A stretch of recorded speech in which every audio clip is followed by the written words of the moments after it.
Hello, everyone. My name is Matthew Wise, and it's my privilege to discuss with you today my 5 custom-made arguments to debate against evolution occurring on how all life came to be on the planet.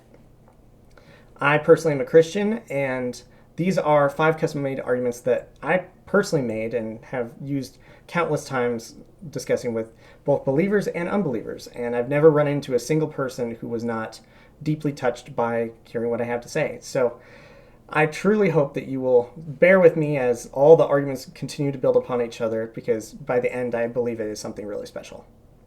No matter your belief, I just want to say thank you so much for being willing to watch this video. And if you can, I would really, really, truly appreciate a like on the video, and you also to share it with someone that you believe would be impacted by this video. I am just beginning my journey here on YouTube, so any support means all that much more.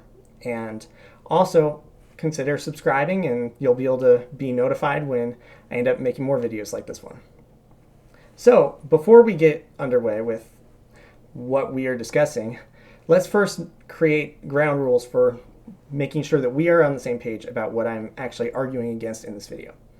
This video is going to be focused solely on atheistic macroevolution, the idea behind that there is no God and we simply arrived here by chance. This is not going to be discussing creationistic evolution, which believes that there is a God who guided evolution to create all life that we know on the planet. I have separate arguments for that, but that is a very different scope for this video. And so I'm going to be only focusing on atheistic evolution for this video. So anytime I use the word evolution, I'm referring to atheistic evolution. This video is going to be my personal custom-made arguments. These are not arguments you will find anywhere else. These are ones that I invented myself. And so there are all kinds of other arguments that are really good out there, and I would definitely recommend you looking them up yourself. But this will be the only place where you can get these ones. They will take it from a very different angle. Something that I personally have always been really frustrated with discussing these sorts of topics is people use big words and have big philosophical discussions and things like that. But in reality, what I find a lot of the time is people believe more of the person who is making the arguments than the arguments themselves. And so these arguments are intentionally designed to be very easy to understand.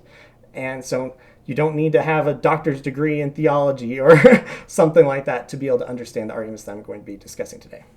All right, with that, let's get started. All right, the first argument that I'll be discussing today is the plant problem. So what's wrong with plants? I mean, they're everywhere, right? Well, they're not everywhere when discussing evolution, surprisingly enough. Have you ever seen a plant in a chart that pictures the origin of man from evolution? No, of course not. Have you ever seen a plant on one of those giant charts that shows where animals came from, where reptiles came from? No, they're just somehow missing. So why are they missing? And why is that such a sticking point? Why does it matter if there are no plants on their charts? Well, to discuss this, we have to go back to what is a plant, right? I mean, plants are everywhere in our world. In fact, they're very, very common, right? They're arguably more common than animals, and yet they're ignored, which is very interesting. So what is a plant, right? A plant has a different cell than you and I, than every other animal, right? So to discuss plants, you have to discuss the very origin of life, really. So evolution teaches that we randomly happen to have life come here on the planet, right? We randomly had evolution occur and life was born. Well, suddenly when you put plants into the consideration, because they have separate changes at a cellular level, suddenly we need to not consider, oh, the world got really crazy lucky to make life out of nothing once. It needed to make life out of nothing twice.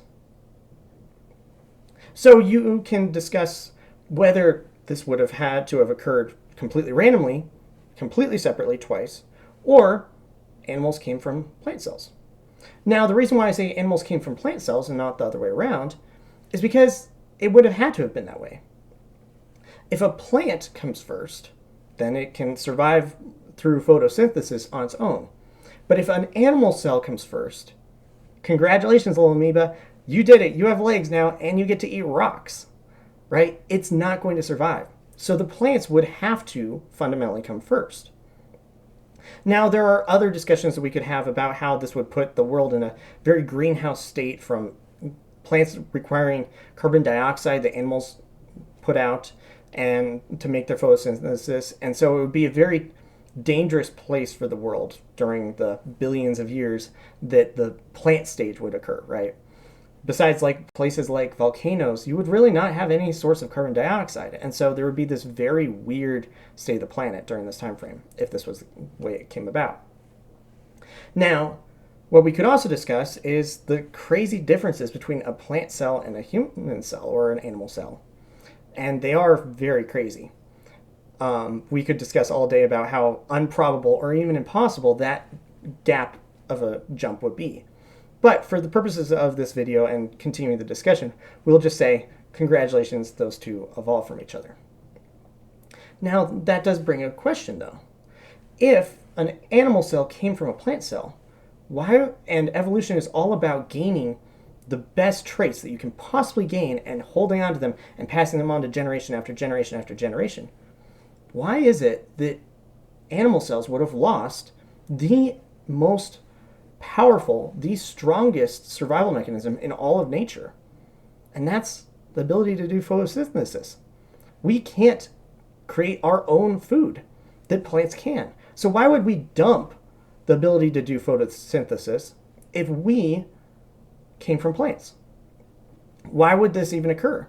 Why would we randomly lose that trait? Just something to think about. Similarly, if you believe in evolution, you also need to consider that a mushroom, a tree, a blade of grass, a flower, a carrot, all have a reason why they evolved to become what they are. A distinct advantage that made them survive for some reason over any other, just randomly. Our world could be a gumdrop galaxy, or it could be made out of spaghetti like a Pixar movie, for the same likelihood that it is the way it is. What I find commonly when discussing evolution with atheists is they believe in evolution as being an all-powerful, all-knowing process that is able to make the correct choices all the time, when it really isn't. It's a random mess that creates life as we know. So why would that random mess make those changes? All right, argument number 2. We are going to be discussing now about the cute, fluffy rabbit problem. All right, so what is a cute, fluffy rabbit problem? Well, simply put, it's the problem of why is there beauty or anything cute in the world if evolution is how life came to be? If evolution is how life came to be, we would not be able to classify anything as cute. Everything would be nasty and aggressive and ugly and as difficult to kill as absolutely possible. Basically, what evolution teaches is that creatures all over are put in a cage match for survival, and only the best and most powerful creatures survive. This is not what you see when you actually look at nature, though. When you look at nature, you find so many creatures that are frail, that survive only from breeding a lot like rabbits, but really don't have that many advantageous advantages that help themselves. They help the world by being food for other creatures, but they don't help themselves. And evolution is all about a very self-serving process of life beginning. This creature benefits by surviving. In fact, a creature like a rabbit should spread like, rabbits. So they should be the very things that have the most chances to evolve, the most chances to mutate, the most chances to gain the ability to be poisonous. And, oh wait, nothing wants to eat you anymore. However, this is just not what we see. We see beauty in everything, and this would just not be the case with evolution. Everything would be like a post-apocalyptic grudge match world where everything just wants to kill each other and everything is a grotesque, nasty monster that gets some cancerous benefit that then all of a sudden actually helps it in some way and it survives. We would not be discussing, oh, hey, this thing is cute. We would be discussing, oh no, here comes Big Bertha and it is going to eat everything. It is a nasty, grotesque monster. All right, question number 3. The lack of waste. All right, have you ever looked at nature and wondered, why is everything so well crafted, like I said on the last point? Well, what if I was to ask you that you don't think about that? And the reason why you don't think about that is because you were probably brought up in a Western culture that was sculpted and crafted through science that was based off of Christianity and the Jewish faith.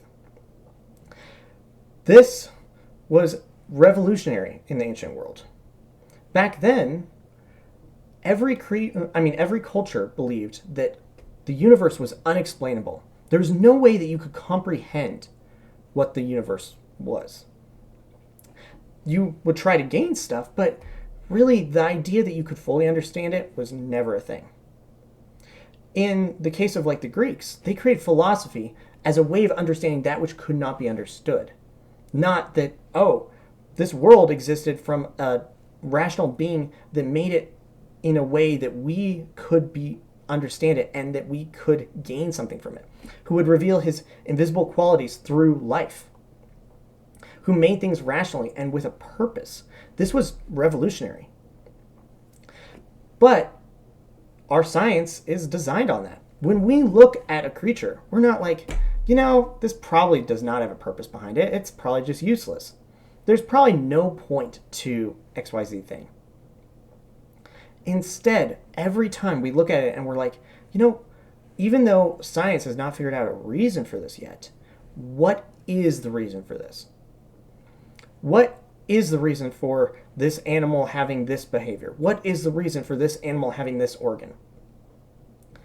My argument is that if evolution was how all life came to be, you would not have, everything has a purpose in a body on any living being. You would look at it as, for all the successful mutations, there would be thousands upon millions of failed mutations. And not every one of those would kill the creature. Many of those same mutations would be passed on because, they're kind of benign. They just don't help anything. But you just don't see that. For every working heart, you would have thousands of failed hearts. But when you look at any creature, it doesn't matter if it's a bug, if it's a plant, if it's an animal, if it's a bird, you will always see everything is having a purpose. Now, maybe we could discuss in the human body, like maybe the appendix or the tonsils as not having a purpose. But I would argue that for everything that we maybe could argue that does not have a purpose, it's like very, very short. It's a very, very short list. But for everything that does have a purpose, there would be so many that don't. You would not look at a creature and be like, what does this have a point in? And if you're an atheist, there is no point. Everything's random. There's no God saying, this is how things should be, and this is how things should not be. Anytime you find yourself saying, this should, that means that there's a creator that guided it, instead of it's completely random. All right, number 4, specialized advantages. So, have you ever noticed that some creatures have some pretty crazy advantages in nature? I'm talking the ability to fly, the ability to have quills, the ability to, swim. There are crazy advantages even, like the ability to punch faster than a bullet, like a pistol shrimp, or the ability to create acid bombs, or poison, or countless different advantages. What I would argue, though, is if you really look at nature, it's very cloistered. There's an advantage here, and then there's an advantage here, and then there's an advantage here. Not consolidated. If evolution worked the way that it's taught, you would have one creature pass on its advantage to every subsequent creature, or most of them, because anything without it would just die. So as soon as a single creature gets poisonous and does not benefit any other creature to kill it, wouldn't that creature survive and be what every creature going forward has? You see, what happens is you would have every single creature gain more advantages and more advantages. But you see a little advantage that keeps the creature alive here, and a little advantage that keeps the creature alive here. If you look at our reality, you would have a big Bertha creature that's just nasty and can just absolutely dominate all life. It would breed like a rabbit. It would be as fast as a leopard. It could fly. It would have quills. It would be poisonous. It would not be weak in any way. Similarly, back to the fluffy rabbit problem, why is it that plants even produce fruit or vegetables? And I know what you're thinking. You're thinking, oh, a plant produces a fruit because that fruit spreads seeds. But if that was the case, why would there be not a superfruit? One fruit that rules them all, that all the plants produce, that the creatures love and spread their seed way more. What advantage does a tree have in evolving to have a lemon versus an apple? Or a pineapple? Or countless other things that just don't help the plant? Why a coconut?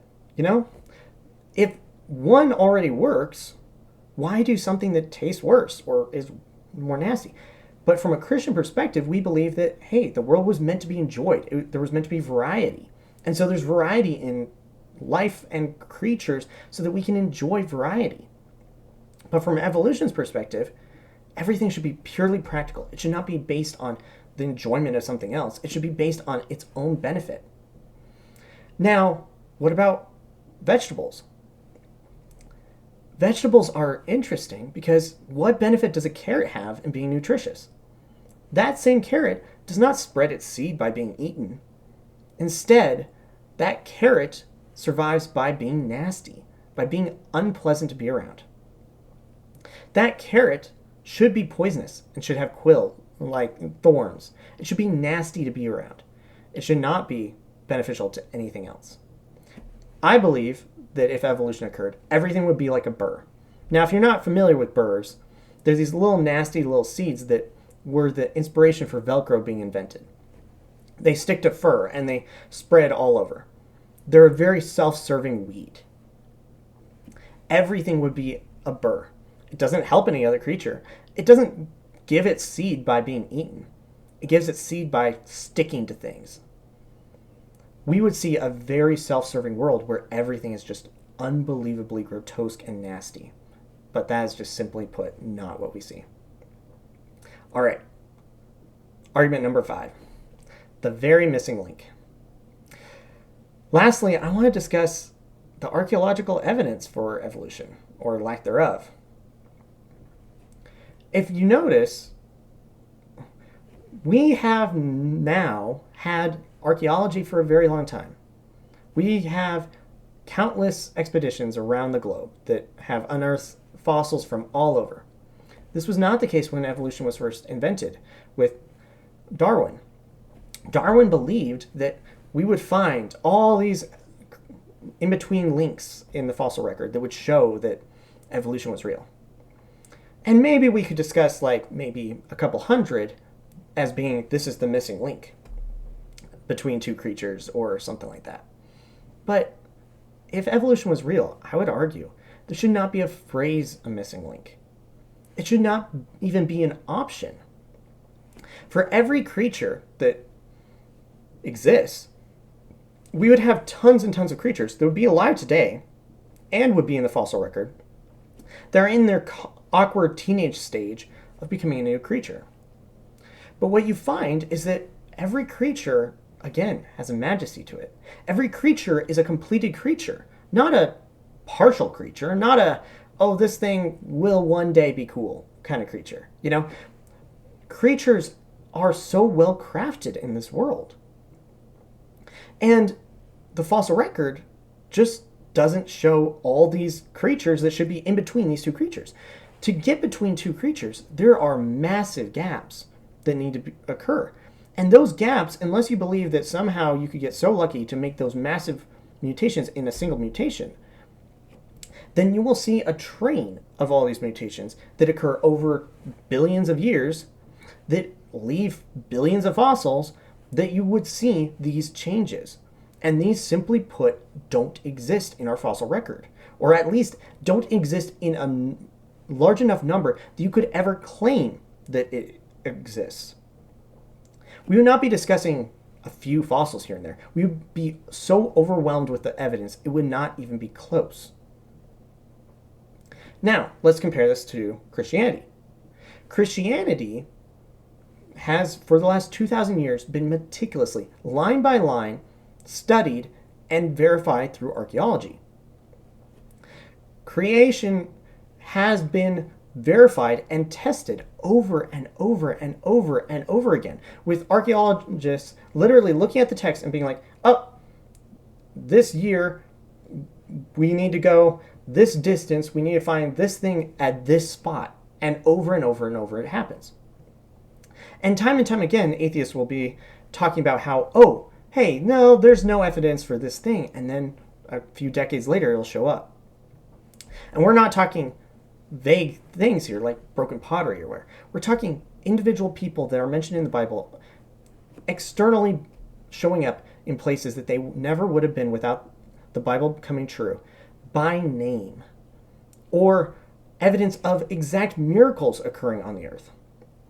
Just up there, I have a literal sulfur ball that fell on Sodom and Gomorrah in Genesis. And it goes on and on and on. And I could be here literally all day talking about the evidence for the fact that what the Bible talks about did actually occur. If you're interested in learning more about the Bible and the evidence for the Bible, I would highly recommend the YouTube channel Expedition Bible, because they have some really, really good videos that kind of go in depth on the Bible. And I will actually link them in the description if you want to look and find out more about them. If even a single miracle, as claimed in the Bible, actually happened, then God is real. If even a single miracle happened, then atheists don't have anything to stand on. So as an atheist, you have to disprove every single miracle in the Bible. Not only that, you have to disprove every single miracle of every religion that ever claims. The Bible claims that, simply put, people with demonic power do miracles. In Exodus, the bad guys in Pharaoh's army, like the sorcerers, were able to simulate many of the same miracles that Moses was able to do. And there are many other instances in the Bible. So it's not just the Bible that a Christian believes does have supernatural power. Not just a Christian. So sometimes I've seen arguments of, oh, hey, there's some miraculous story of something else. That doesn't disprove the Bible. 100%, if you are an atheist, you have to disprove every biblical account of any miracle occurring, every non-Christian account of a miracle occurring, and every Christian story of something occurring. Christians throughout thousands of years speak about millions upon millions upon millions of miraculous things that have happened in their life. It's not just a few here we're talking about. We're talking about millions upon millions upon millions. I myself was healed miraculously of an autoimmune disease when I was younger. This is not some small thing. What I challenge you to do is to look up 10 videos of different sources of miraculous things happening for Christians. And you will find stories of people you will literally see someone weeping, holding their wheelchair, walking around, that they were just healed and were walking for the first time. You will hear stories over and over and over again of an atheist who was a drug addict, and then God touched them, and then they reversed their life around and praise God that God saved their life. You will hear stories of missionaries being overseas and tribals going after them and angels protecting them. These are not just small stories, and these are not rare. These are extremely, extremely common in the Christian faith. So when you compare atheism to Christianity, I would really truly do your own research and really look at the evidence and see which one you believe to be true. Now, if you were impacted by this video, I'm going to start wrapping it up here. Again, I really, really would appreciate it if you could leave likes down below and support me in any way you can. I really, really appreciate you taking the time to watch this. And if you've really been feeling impacted and drawn to God during this video, I want to quickly pray for you. And I'm going to be doing what's known as the sinner's prayer. And so I will be praying, and if you want to pray along with me, then you will be able to accept Christ into your life, and you'll be able to live in eternity with him. And not only turn your life around and be another miracle story, but you will be able to spend an eternity with him in heaven. And that is why I'm making this video. All right, here we go. Lord Jesus, thank you so much for dying on the cross for my sins.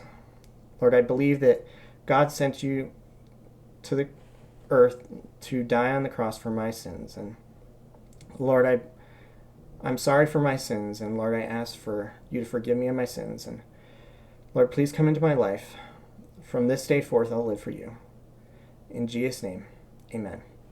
All right, if you prayed that prayer, then I'm really proud of you, and that's amazing. And I would highly recommend you looking into a Christian Bible-believing church to get plugged into. All right, thank you so much for watching this video, and I'll see you guys next time.